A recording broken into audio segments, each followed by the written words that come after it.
নমস্কার তোমাদের সবাইকে সানা স্মাইল এডুকেশন সেন্টারে স্বাগত জানিয়ে আজকের ক্লাসটি শুরু করছি। আজকে তোমাদের সঙ্গে আলোচনা করব তোমরা যারা অষ্টম শ্রেণীর সেকেন্ড ইউনিট টেস্ট পরীক্ষা দেবে তোমাদের জন্য ইতিহাস বিষয়ে সাজেশন নিয়ে চলে এসেছি। এই সাজেশনে থাকবে প্রশ্নমান 2, 3 ও 8 নম্বরের প্রশ্ন, যা প্রতিটা প্রশ্নের পাশে উত্তরের পৃষ্ঠা নম্বর দেওয়া আছে, যাতে তোমাদের পড়তে ও খুঁজতে সুবিধা হয়। তাহলে চলো দেরি না করে মূল বিষয়ে যাওয়া যাক। আর তোমরা অবশ্যই প্রতিটা বিষয়ে পাঠ্য বই খুঁটিয়ে পড়বে। চলো প্রথমে দেখব প্রশ্নমান 2 এর। একে আছে সূর্যাস্ত আইন কাকে বলে? উত্তরটি পেয়ে যাবে 55 পৃষ্ঠা পাঠ্য বইতে। 2 আছে মহাজনী ব্যবস্থা বলতে কি বোঝো? 3 আছে অর্থনীতির আধুনিকরণ বলতে কি বোঝো? 4 আছে মোপালা বিদ্রোহ বলতে কি বোঝো? পেয়ে যাবে 85 পৃষ্ঠা পাঠ্য বইতে। 5 আছে সভা সমিতির যুগ বলতে কি বোঝো? এটা পেয়ে যাবে 203 পেজের এক দাগে রায় ও মার্টিন সহায়িকায়। 6 আছে অবশিল্পায়ন বলতে কি বোঝো?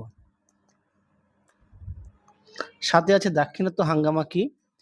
এটা পেয়ে যাবে 120 পেজের 39 দাগে রায় ও মার্টিন সহায়িকায়। 8 আছে নব্যবঙ্গ কি?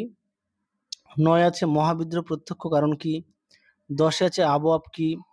11 দাগে আছে মুন্ডা ও উলগুলান কাকে বলে? 12 দাগে আছে স্বদেশী ও বয়কট কাকে বলে? 13 দাগে আছে প্রশস্ত আইন কি? 14 দাগে আছে ঔপনিবেশিক সমাজে কাজের মধ্যবিত্ত ভদ্রলোক বলে। এটা পেয়ে যাবে 159 পেজের 2 দাগে রায় ও মার্টিন সহায়িকা। 15 দাগে আছে অর্থনৈতিক মহামন্দা বলতে কি বোঝো? 16 দাগে আছে হিন্দু মেলা গঠনে কি উদ্দেশ্য ছিল? 17 দাগে আছে আলিগড় অ্যাংলো ওরিয়েন্টাল কলেজ কেন গড়ে ওঠে? এটা পেয়ে যাবে 159 পেজের 18 দাগে রায় ও মার্টিন সহায়িকায়। পরবর্তী দেখো 18 দাগের প্রশ্নমান 3 এর এক দাগে আছে বাংলা নীল বিদ্রোহ কেন ঘটেছিল? এটা পেয়ে যাবে 86 পেজের পাঠ্য বইতে। 2 আছে পণ্ডিতের রমাবাই নারী শিক্ষায় কি অবদান ছিল?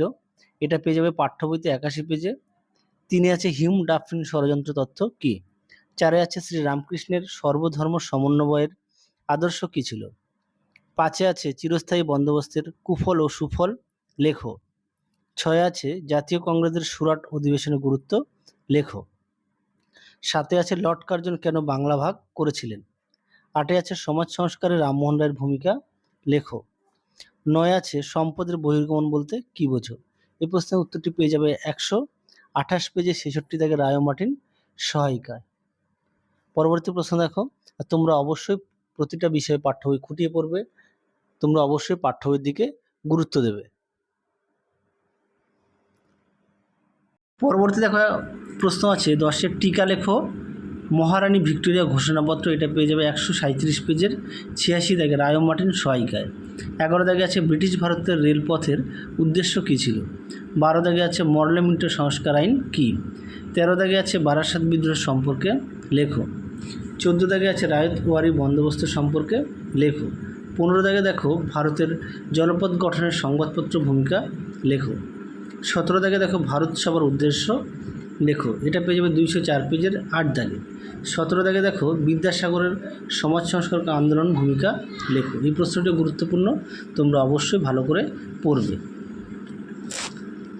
পরবর্তী প্রশ্ন দেখো প্রশ্নমান 8 এর একে আছে 1857 খ্রিস্টাব্দে বিদ্রোহ কি প্রথম স্বাধীনতা যুদ্ধ বলা যায়? এটা পেয়ে যাবে 173 পেজে 84 দাগের রায় ও মার্টিন সহায়িকায়। 2 আছে ক্ষুদিরাম বসু বিখ্যাত কেন? 3 আছে সাঁওতাল বিদ্রোহের কারণ ও ফলাফল লেখো। 4 আছে স্যার সৈয়দ আহমেদ খানের সংস্কারগুলো আলোচনা করো। 5 আছে সমাজ সংস্কারে ডিরোজিওর ভূমিকা লেখো। 6 আছে ভারতের রেলপথ বিস্তারে ডালহৌসির উদ্দেশ্য কী ছিল? 7 আছে বাংলার বিপ্লবী আন্দোলনের অনুশীলন সমিতির অবদান লেখো। 8 আছে জাতীয় কংগ্রেসের প্রতিষ্ঠার ক্ষেত্রে হিউমের ভূমিকা লেখো। এটা পেয়ে যাবে 191 পেজের 9 দাগে রায় ও মার্টিন সহায়িকায়। তাহলে চলো আজকের মতো এখানেই সমাপ্ত করছি। আবার দেখা হবে পরবর্তী ভিডিওতে। তোমরা সবাই সুস্থ থেকো, ভালো থেকো। আজকের মতো টাটা।